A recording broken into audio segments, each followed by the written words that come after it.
Hey, what is up guys? My name is Tom Spark. Welcome back to another video. Today we're taking out Surfshark VPN. Now I already reviewed this VPN in the past and it's definitely probably one of the buggiest VPNs out there. However, that doesn't stop it from topping top 5 lists across multiple websites. A lot of people who like NordVPN, a lot of, maybe I shouldn't even say people, I should just say corporate kind of review websites who like NordVPN also like Surfshark, which has led many people to the kind of assumption that somehow these companies are linked, although there's not really much proof to show that, because Surfshark, like NordVPN, is based in kind of offshore location. It's based in Panama. It's kind of hard to find out that much about these companies. So today we're going to keep that in mind. We're going to look at the VPN in terms of its pricing, its application, some of its speeds, its privacy policies and stuff like that. We're going to help you decide if it's a good VPN to use. Now remember, you can see the link up there. If you want to look at all my reviews, go to vpntierlist.com where you're going to see all the different tier rankings for all the VPNs. So today we're going to be finding out where Surfshark is going to rank in the tier list. And right away, we're going to start with pricing. So something kind of funny about Surfshark that I noticed is when you go to the main page here, you can't even see the pricing. I don't know if this is a visual bug or what's happening. You can't really select the currency. I've tried it in a couple different browsers. I don't know if you guys will be able to replicate this bug, but I thought it was pretty amusing to see a pretty, I guess, big VPN like this have pretty bad error. I don't think I've ever seen a VPN website, even some of the oldest ones like BitGuard, BTGuard, they don't have these kind of bugs. You can't see the pricing on the main page. Honestly, you might argue, not that big of a deal. If you click Get Started, you can see the pricing. Maybe they purposely made it like this so you have to click Get Started. That would be actually kind of funny if that was true. I don't know if that's the case. I honestly think it's just some kind of weird bug, but it's something I kind of wanted to show you guys. Anyways, we could click Get Started. Let me know down in the comments down below if you can reproduce that bug or if that's purposely how this website's supposed to be. If that is the case, if they don't want to show you the pricing until you click Get Started, that's honestly very shady. So like NordVPN, Surfshark has $11.95 a month. It's got a pretty similar even layout here in terms of the pricing. Same kind of save 70, 83% or whatever. And it's only refundable for 30 days. So you're going to be using a 2-year kind of plan here. That's going to be $47. And 1 month is going to be $71. So if you're like, well, how does that make sense? How are you paying 2 years and you get less than one year? Well, that's a pretty good point. I'm not really quite sure why that is the case, and honestly, it's kind of sketchy to me. Why would you be a company that pays less for a longer term commitment plan? So let's say you have like 5,000 users and they subscribe for 2 years. They're going to be using that service for 2 years. They're going to be using bandwidth. They're going to be like taking a toll on the service. And if you use 5,000 users for 1 year, it's going to be much less of a toll on the service in 2 years. So why would they do this? I don't really know. Maybe they're just trying to get people to sign up and show their investors oh, look how many people we have subscribed for this amount of time. This is the revenue we have. I'm not really sure, guys. Honestly, it's kind of weird. It's not something I see too often. Usually, at least the pricing will make sense. So what happens here is like for NordVPN, it will be around $72 a month or around $80 a month or so, or $80 a year. And then, this will be the price. And then you'll have like the 3-year plan, which is like $30 more or so. And then you're kind of like, oh, well, it makes sense to get the 3-year plan. But this is new. Paying less for more time is honestly, it's kind of confusing, to be honest. I don't really recommend ever signing up for a 24-month or 36 months, so 2 or 3-year plan, because honestly, you don't want to be trusting a VPN that much. If you like a VPN, try it out for 1 month. And then if you don't like it, you could refund it before the 30 days. So you've lost nothing. Now, if you really like the VPN after that 1 month, maybe sign up for a year and then you'll get a pretty good deal. But never sign up for 24 or 36 months. After the 30 days, you can't really do anything to get your money back. And that's just going to be the position you're going to be in. So we also have Privacy Beyond. So what does this do? HackLock will scan the web and alert you if your email is leaked. Blind search. Search privately and efficiently with no ads or locks. So this seems like it's kind of like some kind of adware, malware blocker. Most VPNs kind of have this integrated within.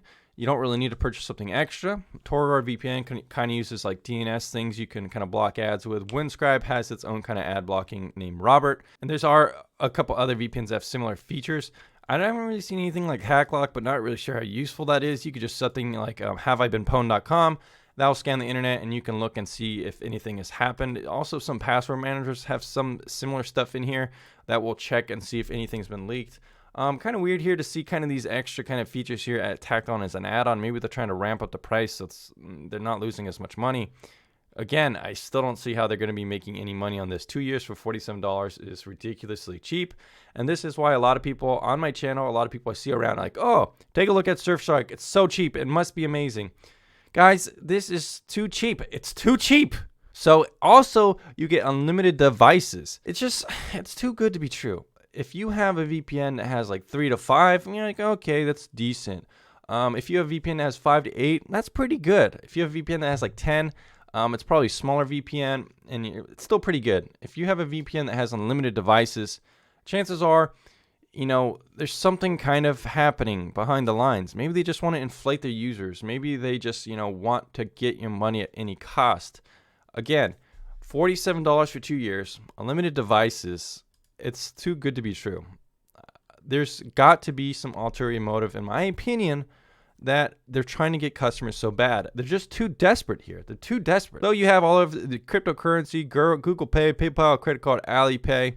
I don't really want to pay for this, but I'm going to have to do it for you guys. So I'll see you soon in the next section. All right, guys, this is what Surfshark looks like. You have your locations here. You can favorite them, pretty standard kind of thing. It looks like we have some static IPs. We might have to test those out. Maybe those are like what they would use for streaming. Some multi-hop options. So it's honestly not that bad of an interface. I do like how they have a search thing here. Not every VPN has that, and I kind of like being able to search. We do have, this kind of clean web thing. I think it's gonna like let me use it. It seemed like I had to pay extra for it, but I didn't, and it still seems to be working. Let's make sure. Is that the same thing? I don't know if it is. So it looks like that was blind search, so search privately and efficient with no ads or logs. So maybe this is like their own little search engine, like start page or something. Kind of confusing, kind of confusing. Continuing on though, guys, we do have a whitelist here, which lets you select apps and things. So that's kind of cool. You can use specific apps and whatnot. So this is kind of the add-on kind of feature here, like I was talking about. So HackLock and blind search. I don't like when VPNs kind of lock things between, extra costs like this. So that's kind of weird. I'm not really quite sure. Let's see. Select apps to bypass a route via VPN. So it doesn't look like this is a kill switch. It just looks like you're gonna select an app to route it through. So let's say you want to use your browser without VPN, but you want to use Surfshark for a specific app like torrenting. So it's not the same as a kill switch. I guess we're gonna have to look here for some kill switch options. Advanced, no borders, allow you to bypass internet restrictions. So it's something kind of like stealth VPN. Not really quite sure how well that works. Crash reports, we don't really want to send them crash reports. It's logging. And you can make it invisible to other devices. Protocol, we actually have some pretty good options here, which is kind of surprising. They do have ShadowShock, but it's in beta. Some of the VPNs have had ShadowShock support for quite a while, so it's going to be kind of like a proxy kind of thing more so. And we have TCP, UDP, and IPv2. I'm actually quite happy with the protocols here, but I'm still not seeing a kill switch. Maybe it's going to be in connectivity. Oh, there's a kill switch. So we do have a kill switch. Honestly, guys, the application seems to be more improved than what I remember. It seems like Surfshark has put a good amount of work into it. It even has a mini mode. Its settings are kind of confusing, where you have to kind of click a lot to see each little thing. I would kind of prefer it more to be a simple kind of interface where it's all laid out more traditionally. And I don't like how these are locked behind the paywall. But overall, it has most things you will need. I do like how it has malware and kind of ad blocking integrated within, some support for additional protocols. Although I don't think I saw too many options for customizing the specific ports. So you don't have that. You also don't have some other things like streaming IP integration or dedicated IP integration. But it has, seemingly most of the stuff that you're going to want, and as a good interface to go along with it. So guys, now that we've kind of looked at the app and shown you what it's like, let's go ahead and test out some speeds now, shall we? All All right, guys, so I ran my first speed test with Surfshark. Not getting very good speeds, I'm not going to lie. Usually without VPN, I get around 500 megabits per second on these kind of speed tests. Upload speeds around, 20 megabits per second, and latency around, 19 or 10 milliseconds. So this is going to be quite a degradation of speeds. Now, of course, we'll have to do a real-world torrent test right now to show you what kind of speeds you can expect when you're downloading torrents and those kind of content with your VPN, because that's one reason a lot of people use VPNs is to download torrent files. All right, guys, now we are downloading a Ubuntu torrent file. Usually without VPN, I get around 30 to 40 megabytes a second, which is pretty fast. But with VPNs, usually 2 to 4 megabytes a second is kind of what I expect from more of a lower end standard kind of VPN. Now, some of the fastest VPNs out there are stuff like TorGuard, ExpressVPN, are probably my fastest VPNs I've tested. But as you can see, Surfshark is just about the same as all the other slow VPNs out there. We're getting just 2 to 4 megabytes a second, which is very slow. Just to show you guys here, this is kind of what we're getting. It's pretty constant. You could see that I'm connected right now. Fastest server, close to my location. So basically what we're going to do now, guys, is we're going to disconnect. And what we're going to see is, how much of an improvement I can get without my VPN active. So as you remember, it was around 2 to 3. As you can see now, it is skyrocketing up. I would expect it to go up to maybe 30 megabytes a second, 27, 29, 54, 45. As you can see right here, it's downloading much quicker. So if using something like Surfshark, I would expect a much slower. It almost got up to 60 right there. So as you can see, when I had it on, 2 to 4 megabytes a second. With it off, going up to 40 to 60 megabytes a second. So I would never use a VPN like this to download torrent files. The speed test was not impressive at all. So unfortunately, this VPN is not going to get good for speeds. Is it going to be, $50 for 2 years? Sure. Is it going to really make your speeds utter garbage? 100% yes. So in my opinion, if you want to pay $50 for 2 years, I wouldn't even use a VPN at all. You might be arguing, well, I need to protect my IP and stuff like this. But if you can't afford a better VPN, you just can see here that it's not going to be worth it. So guys, looking at the privacy policy for Surfshark, I can't say that they're a no-log VPN. They collect diagnostics about the VPN service. So this is aggregated performance data, connection logs, and other information.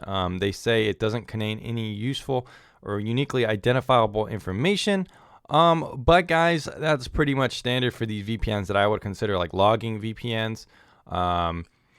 It also says we use third-party services providers to help us handle part of our businesses. These parties will only be minimal data, so they use marketing service provider, third-party payment processors, and stuff like this.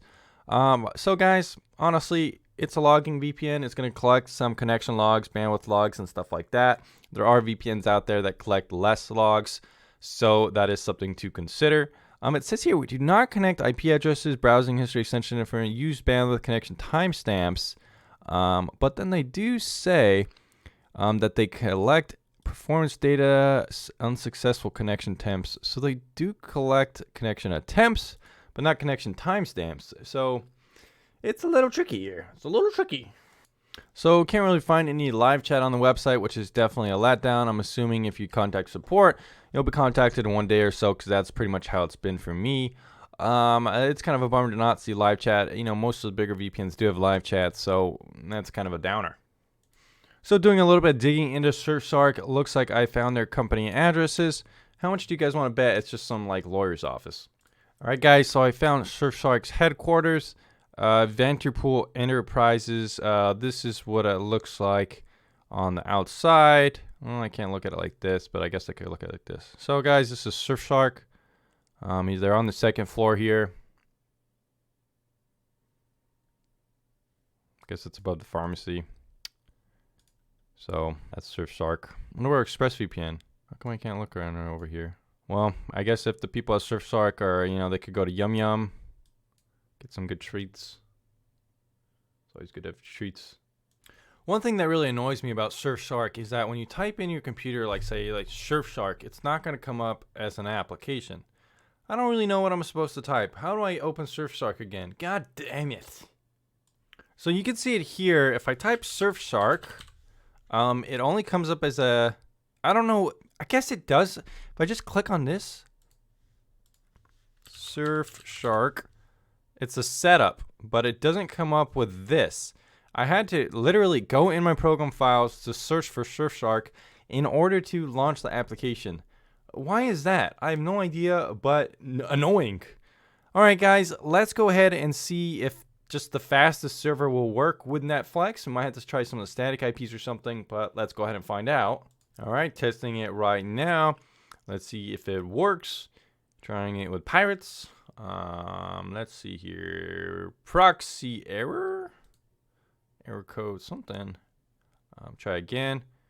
My Netflix session expired, but I'm literally logged in right now. Does this show work? This movie doesn't work. All right, guys, we're connected to a new server. Let's see if this works. Come on, Surfy.